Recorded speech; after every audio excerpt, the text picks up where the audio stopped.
Você sabia que o Espírito Santo está entre os maiores exportadores do Brasil? Além de possuir atrativos como incentivos fiscais, houve recentemente a privatização da Codesa, a primeira desestatização de um porto no país. Mas será que isso é suficiente para um novo boom do comércio exterior aqui no Espírito Santo? Quem responde esta pergunta é o presidente do Sindicato de Comércio e Exportação do Estado, Sindiex, o Cidemar Acosta, e o diretor-presidente do Instituto Jones Santos Neves, Pablo Lira. Eu sou Amanda Amaral e esse é o Diálogos ES Brasil.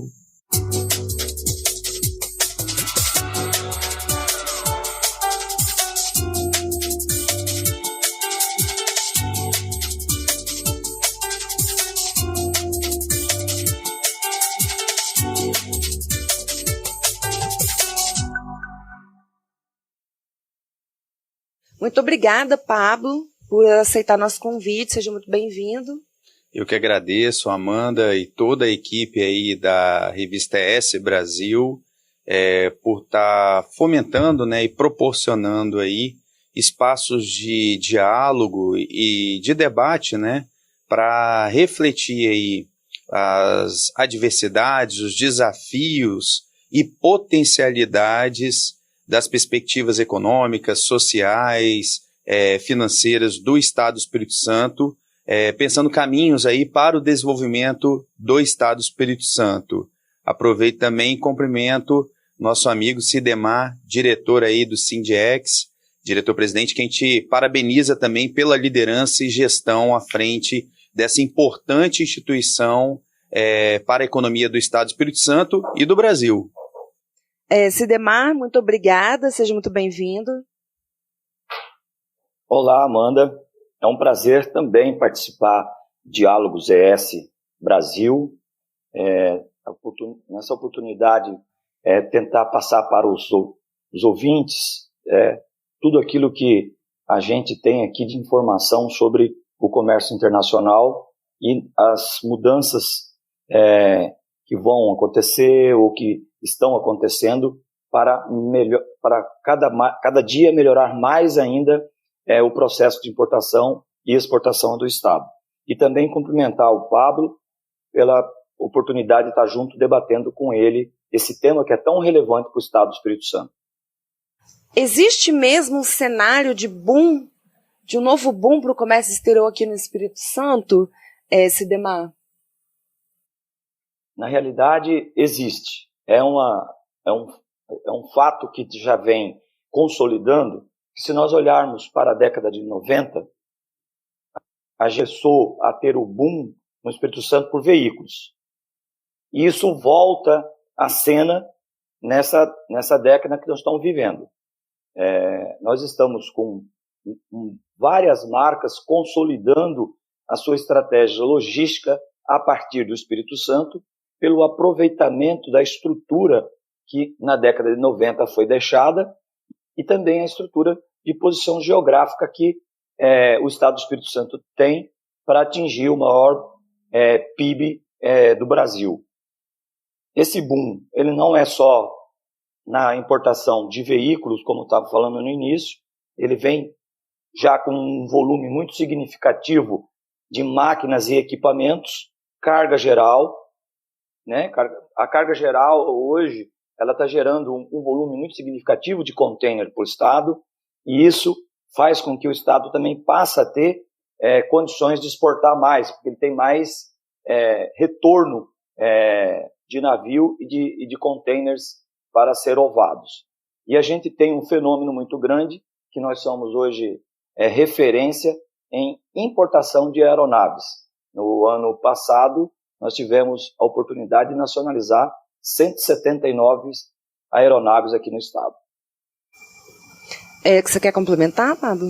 Essa análise aí do Cidemar, destaca essa potencialidade do Estado do Espírito Santo enquanto um estado que apresenta um dos índices maiores do grau de abertura econômica, a nossa corrente de comércio, relacionado ao nosso PIB, é quase o dobro do grau de abertura do Brasil.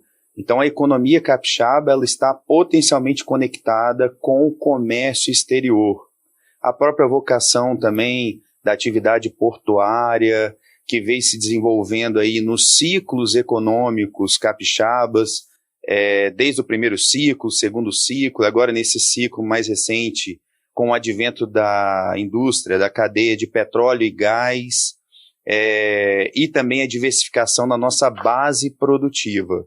Só para a gente ter uma ideia, o Estado do Espírito Santo no ano de 2022, a gente teve aí um valor de exportação superando os 9 bilhões de dólares e o valor de 9 bi também para as importações, o que coloca o Estado do Espírito Santo na 11ª posição no ranking dos estados que mais exportam e a 9ª posição no ranking dos estados que mais importam. Então, essa conexão do Estado do Espírito Santo com o comércio exterior é muito relevante para a nossa dinâmica econômica. E esse advento agora, né, que a gente percebe da Codesa, né, essa transformação importante que deve garantir uma maior dinâmica, né, na atividade de movimentação de cargas ali no Porto de Vitória,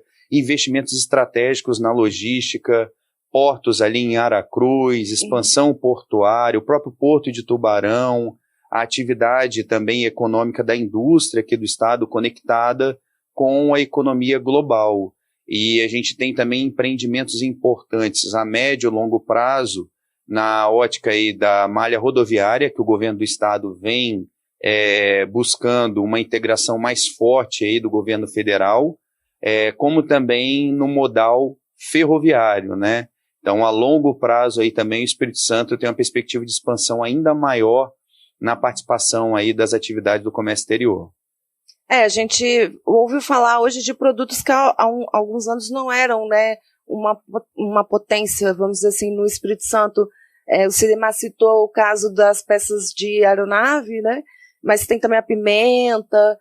Tem alguma outra novidade aí que o Espírito Santo está explorando ou que possa aparecer aí como um viés para o nosso comércio exterior, Sidemar? Tem sim.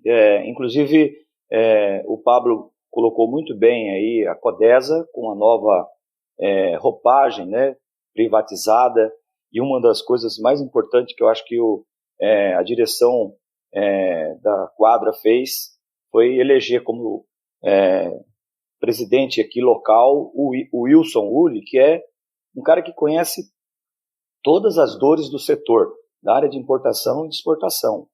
E como novidade forte que a gente traz, Amanda, é a Aracruz, né, se tornando uma estratégia muito grande para o Estado do Espírito Santo e para o Brasil, e não só por esse lado, lá com projetos de portos para daqui 2, 3 anos, e a gente tem hoje a área enquadrada na Sudene, que isso vai fazer com que o Estado do Espírito Santo sempre será a atração das indústrias, principalmente no que tange ZPE, que também tem lá um projeto de instalação da ZPE. Isso vai fazer com que a gente tenha não só o movimento da importação, como o movimento da exportação, por estar ali dentro uma possibilidade de criar indústria por causa da Sudene. Então, para mim, eu vejo isso como uma grande novidade. E, além do mais, a Codesa estruturando todo esse parque que hoje tem do Porto, tanto para o lado de Vila Velha como o lado de Vitória. As retroáreas ainda estão em fase de organização para receber novas cargas, como tinha no passado, carga que poderia ser nacionalizada no próprio porto, numa área secundária.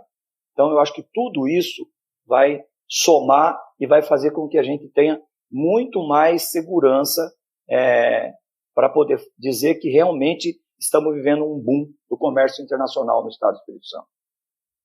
Você quer complementar, Pablo? Essa perspectiva aí, né, muito bem lembrada aí pelo Sidemar, né? A gente tem, vamos colocar até a década de 90, né? No período que a gente estava vivendo ali a transição do segundo grande ciclo econômico capixaba para o terceiro grande ciclo econômico capixaba, que é bem delimitado ali com a expansão das atividades da cadeia de petróleo e gás, no início dos anos 2000, essa expansão, né? O Espírito Santo, de acordo com os dados da ANP, respondia por menos de 2% da produção de petróleo e gás do Brasil. 10 anos depois, em 2012, o Espírito Santo alcança aí 14% da produção de petróleo, né, do Brasil. Então, nesse período, a gente vê aí uma maior diversificação na base produtiva no estado e também a atração de alguns empreendimentos e investimentos importantes, como o Sidemar falou muito bem, da atividade portuária. E aí eu destaco Aracruz, agora com esse trabalho que a Secretaria de Desenvolvimento do Estado, né, na liderança do nosso governador Renato Casagrande, junto com a bancada federal também, o setor produtivo, o FEF, né, as federações também, o Sindiex, todas as instituições aí que trabalham em prol do desenvolvimento do Estado, agora o município de Aracruz e mais 3 municípios incluídos aí na região da Sudene. Então, você tem lá investimento do Porto, da Imetame também.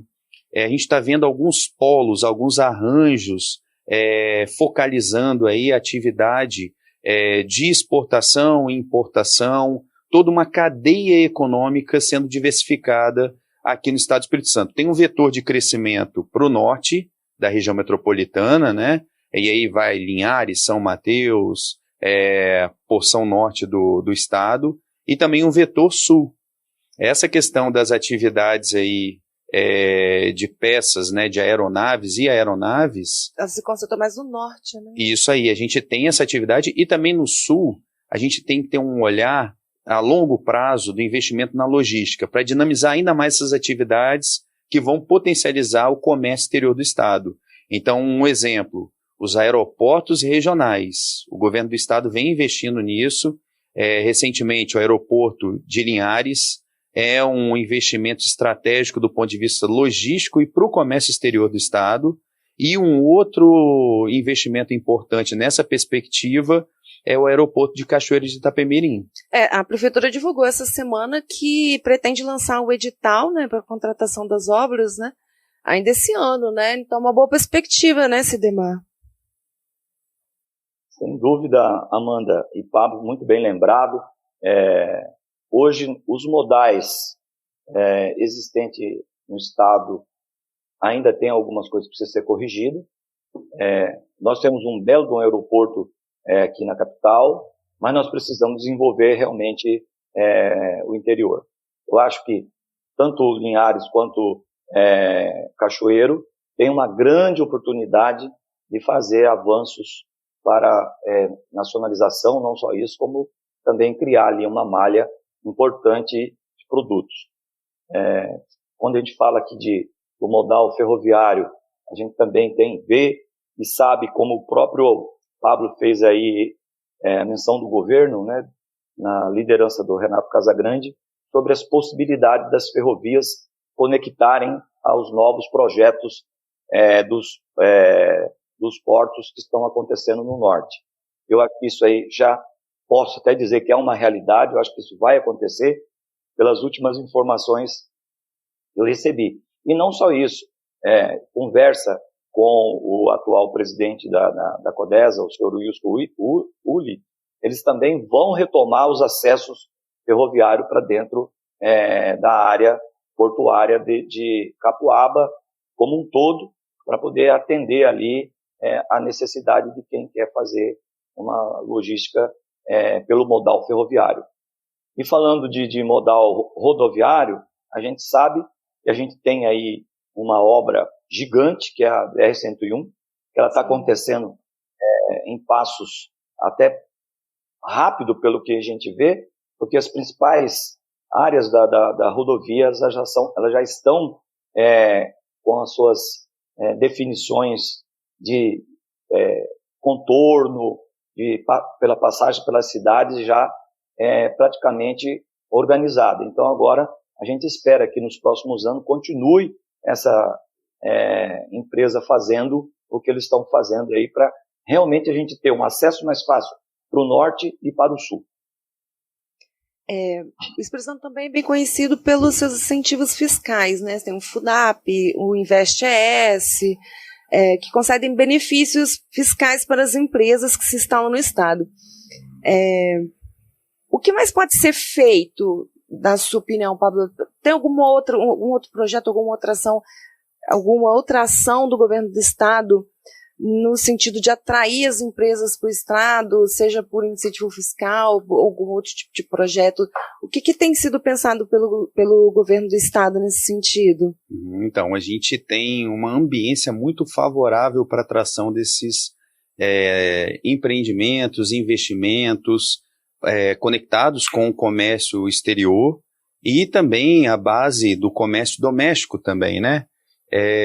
Você citou bem a questão dos incentivos, né, já estabelecidos aqui no nosso estado. O Cidemar, logo no início da fala dele, ele falou da posição geográfica estratégica do estado, a vocação portuária e outros fatores condicionantes para essa expansão das atividades ligadas ao comércio exterior, ao investimento na logística, como a gente comentou aqui até agora, né, nos diversos modais.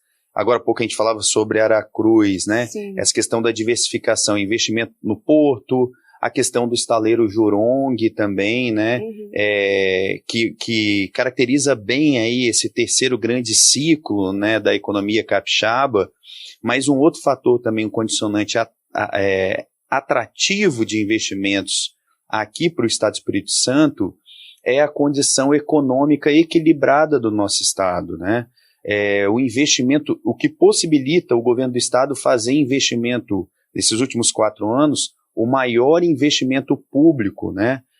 Próximo aí de 8 bilhões de reais. E investimento público para proporcionar uma melhor qualidade de vida para a população capixaba e também investimento público para impulsionar o desenvolvimento do nosso estado. A gente teve aí a ação pioneira da criação do Fundo Soberano em 2019 pelo governador Casagrande, poupando recursos de petróleo e gás para investir no desenvolvimento aí do Estado, em ações inovadoras. Inclusive, os valores do Fundo Soberano estão sendo convertidos para investir em empresas da indústria de ponta, né, de tecnologia, no campo aí da tecnologia da informação e comunicação, inovação. Isso daí vão atrair novos investimentos e empreendimentos aqui para o Estado. Além disso, o governo do Estado, com esse investimento público robusto, vem realizando obras importantes de logística também e contribuindo aí numa parceria e sinergia com os setores produtivos para pensar o desenvolvimento aqui do Estado, né? A gente entende aí que essa sinergia aqui do Estado do Espírito Santo não é a regra em outras unidades da federação. É uma exceção. O Espírito Santo hoje, com essa integração das ações do governo do Estado, junto com os governos municipais, as prefeituras, as instituições como o Sindiex, o Fórum das Federações, né, essa integração e sinergia e o equilíbrio econômico e fiscal do Estado, financeiro, passa uma segurança, uma credibilidade para o investidor que olha aqui para o Estado do Espírito Santo e que vem atraindo aí empresas, inclusive, que vão contribuir para mudar a base produtiva do Estado, que ainda é bem marcada pelas commodities. Sim. As commodities são importantes para a economia do Estado, mas é importante a gente seguir diversificando essas cadeias. Agora a gente tem aí produtos, bens finais, indústrias se instalando aqui como a Itatiaia, a Marco Polo, a WEG, né? E essas empresas de tecnologia estão sendo atraídas por um ecossistema de inovação e tecnologia que envolve instituições aí como a Base 27, o Findeslab, o Hub aí, né? Os hubs do Banestes, o próprio governo do Estado, né? Então tem um movimento aqui no Estado hoje, essa sinergia e ambiência favorável para a gente expandir ainda mais essa atuação do Estado aí na vanguarda do comércio exterior. Cidemar, falando em Fundo Soberano, né, e no FUNSISUM, né, que utiliza esses recursos dos royalties de petróleo e gás para impulsionar, né, as startups aqui no Espírito Santo. Como é que está o diálogo do setor que você representa com essa questão do ambiente de inovação, né, com a chegada da tecnologia para soluções de problemas, né, do setor? Como é que o setor está debatendo, está se inserindo nesse ambiente? Então, Amanda, só voltar um pouquinho aqui na parte dos benefícios, sim, até para a gente colocar uma coisa que é muito importante para a sociedade saber. Nós temos hoje o Fundap, nós temos o Invest. O Invest ele abre em dois, que é o Invest Indústria e o Invest Importação, e nós temos um outro benefício que é o Compete, que ele complementa esses outros, né, o Fundap e o Invest. E quando você fala de oportunidade, o Compete, com a maior maestria do Hidalberto, lá do Sincades, que é um sindicato também muito atuante, e hoje ele também está como presidente da FEComércio, eles criaram um movimento e fizeram um fundo que chama o Funsintec, que é o governo, né, a Apex, que toma conta dessa pasta, através de uma governança muito bem estruturada para investimento e nas startups para desenvolvimento da tecnologia, voltado exclusivamente para a tecnologia. E a gente, recentemente, até tentou verificar se existia essa possibilidade de fazer um tratamento para ajudar a fazer um desenvolvimento dentro da Receita Federal. Mas depois a gente viu que isso não deu certo por N motivos ali da Receita Federal. Mas foi uma modelagem perfeita e tenho certeza que tem muitas startups que estão usando. Não sei se o Pablo poderia até fazer algum comentário referente a esse fundo que chama Funsintec.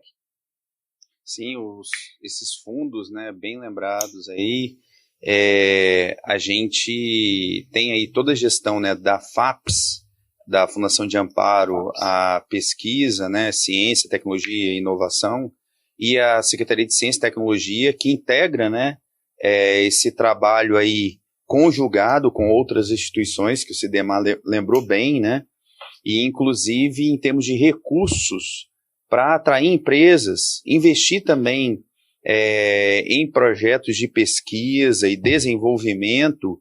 O Espírito Santo vem apresentando aí os maiores montantes do Brasil em termos de investimento em ciência, tecnologia e inovação. Tem um dado que chama bastante atenção.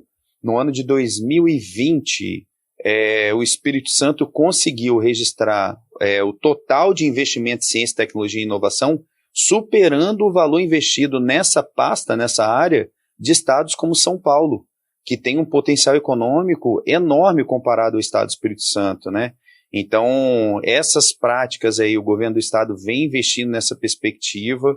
O segmento aí de tecnologia da informação e comunicação, os hubs, todo o ecossistema aí envolvido, as federações também têm integrado, somado esforços nessa perspectiva, né? A gente está no século XXI e a gente tem que pensar o desenvolvimento do nosso estado conectado também com esse limiar aí da indústria, da tecnologia da informação, pensar também, né? Inclusive tem projetos integrados e interinstitucionais como o do SEBRAE, a construção e desenvolvimento de cidades inteligentes. Isso daí é o que move aí o limite da inovação, o estado da arte da inovação e da tecnologia, para a gente pensar aí na próxima década onde que a gente quer chegar com as cidades aqui do estado. E falar em cidades inteligentes, são cidades conectadas, né? Cidades também que possibilitam essa conexão também do comércio exterior, né? A conexão com essa aldeia global que a gente vive hoje com o advento da internet, a internet das coisas também, né? Então, olhar os saltos de inovação tecnológica, bem na ótica schumpeteriana, né? Sidemar, você comentou no início do debate sobre a Codesa, mas por ser a primeira desestatização de um porto no país, eu acho que a gente podia se aprofundar nesse assunto. O que representa a privatização da companhia, né? Além do que você citou, como é que ela vai transformar ali o dia a dia do setor, né? Quais outras mudanças que vão ocorrer que vão acontecer em função dessa privatização? Olha, Amanda, eu acho assim, interessantíssima a sua pergunta, até porque um dos maiores problemas hoje que a gente tem no nosso complexo portuário é manutenção. Eu acredito que, por ser uma iniciativa privada, ela tem muito mais velocidade para a contratação desses tipos de serviço que o ente público tem muitas burocracia. Não que não queiram fazer, até fazem, mas às vezes quando chega o momento de fazer, é mais complicado porque essa parte principalmente de dragagem, é um negócio que não pode esperar muito tempo. Ele precisa ter ali uma manutenção preventiva, não pode ser só a corretiva. Eu acho que isso vai ser um grande avanço para esse complexo portuário. Já existe, o Porto já ganhou aí uma escala de homologação para manter seu calado mais profundo. Como eu falei atrás, sobre a volta da ferrovia dentro do porto, né? A reforma de todos os silos que estão ali dentro, a retomada das áreas que elas ficaram pendentes para ser licitada novamente, a exemplo da antiga Hiperexport que tinha lá, que era uma ponte que ajudava muito na importação, facilitava muito, porque a carga chegava do lado no porto e do lado ele levava para fazer a nacionalização, para depois fazer a sua distribuição. Então, essa oportunidade que eu vejo com a Codesa, eu vejo a Codesa transformando esse ambiente logístico que tem aqui dentro hoje, vamos chamar esse ativo que era do Estado, numa grande oportunidade para os importadores e para os exportadores, obviamente. E aproveitando a fala aqui, Amanda, dizer o seguinte: a Codesa entra num momento muito bom porque a gente acaba de convalidar os benefícios, né, para até 2032. Convalidados eles estão, conseguimos prorrogar para até 2022. O Compete venceria no final de 2022, já foi prorrogado até 2032. Investe e Fundap iriam vencer em 2025, também passa para 2032. Só para você ter noção o quanto importante é todo esse complexo aqui no estado, a gente já atinge aí aproximadamente 2,5 milhão de metro quadrado de área coberta, de retroárea. Isso mostra o potencial de distribuição que o Espírito Santo está se transformando num grande É uma das maiores do país, Sidemar? Ainda não, mas a gente acha, eu falo assim, daqui mais 2, 3 anos nós seremos o maior do país em termos de distribuição. Ainda não somos, São Paulo ainda é maior, em termos de área, de retroárea coberta para distribuição. Tá? Quer complementar, Paulo? Assim, Desculpa. Pode falar, Sidemar. Então, aí, assim, na sua pergunta, né, então, a nova empresa que assume a Codesa, né, que vem com novas práticas de negócio, acredito que eles vão surfar numa onda muito boa e nós, como empresário e que usa, né, vamos falar, usuário dessa atividade, a gente vai poder ter melhores condições para entregar para os nossos clientes. Quer complementar, Pablo? Eu acho que o Sidemar já detalhou bem, né, essa questão da modernização, uma maior dinâmica também na gestão aí da Codesa agora, né, nessa nova fase, mas também destacar, né, complementando aí, essa maior interação e resolutividade para alguns gargalos da ótica territorial. Então, junto com o município de Vila Velha, junto com o município de Vitória, a gente sabe, né, o Porto ele acaba sendo espremido ali, né, pela expansão da mancha urbana, e agora com a administração privada fica bem mais dinâmico e otimizada essa relação para pensar soluções do ponto de vista da mobilidade urbana, como o Sidemar falou também, né, a questão do ramal ferroviário, né, esses investimentos agora na gestão privada da Codesa ganham maior dinamicidade. Então, sobre o ponto de vista urbano também, a gente tem grande probabilidade de ver transformações ali que vão potencializar a atividade da Codesa, né, portuária, como também para melhorar a dinâmica da mobilidade urbana. Bom, encerrando, dentro disso tudo que nós debatemos, né, aqui hoje, que é as potencialidades do comércio exterior para os próximos anos, o que seria mais urgente, né, ou que ação está sendo prevista para ser executada ainda em 2023, né? Sidemar. Uma das coisas que mais nos preocupa, e a gente vai estar de olho, monitorando junto com o governo, é a reforma tributária, porque nós temos hoje já os benefícios convalidados, então a gente precisa defender essa pauta, manter onde está, né? E se tiver que acontecer alguma coisa, que seja só depois de 2032, numa condição que não desestabilize os estados, principalmente o estado do Espírito Santo, que hoje nós somos relevante para a economia capixaba manter o comércio internacional como ele está. Então, eu acho que a gente tem que ficar muito de olho na pauta da reforma tributária. Mas antes eu queria só deixar mais um agradecimento aqui, Amanda. Quando nós falamos da postergação dos benefícios para 2032, eu gostaria de lembrar aqui que teve dois parlamentares que nos ajudaram muito, né? Que foi o deputado federal da Vitória e a senadora Rose de Freitas. Tá? Eu vou fazer aqui, em nome do Sindiex e de todos os atores do comércio internacional, nosso agradecimento. E mais o governo do estado, obviamente, né? Na pessoa do Renato Casagrande. Está registrado. Pablo? Então, também concordo aí com o Sidemar, essa questão da pauta tributária é prioritária, né?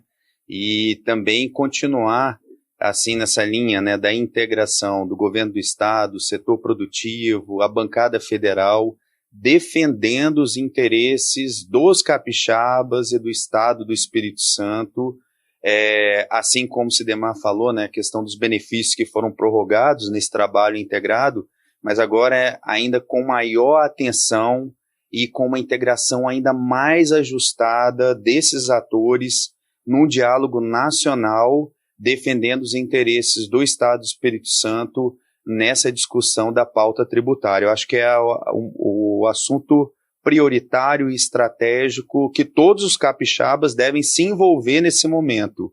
Isso daí pode trazer reflexos e impactos futuros, né, presentes e futuros, que podem demandar um esforço maior para o Estado do Espírito Santo para seguir no caminho do desenvolvimento. Então a gente tem que se mobilizar enquanto sociedade, as autoridades públicas, nossas representações políticas e o setor produtivo, todos unidos nessa causa de defender os interesses do Estado do Espírito Santo nessa pauta da reforma tributária. E um outro ponto importante, seguindo paralelamente, trabalhando o planejamento para atrair ainda mais investimentos, melhorar a pauta, né, a questão logística do nosso estado, investimento, e aí trazer um dado aqui do Instituto Jones, que a gente tem um estudo lá dos investimentos anunciados no estado do Espírito Santo.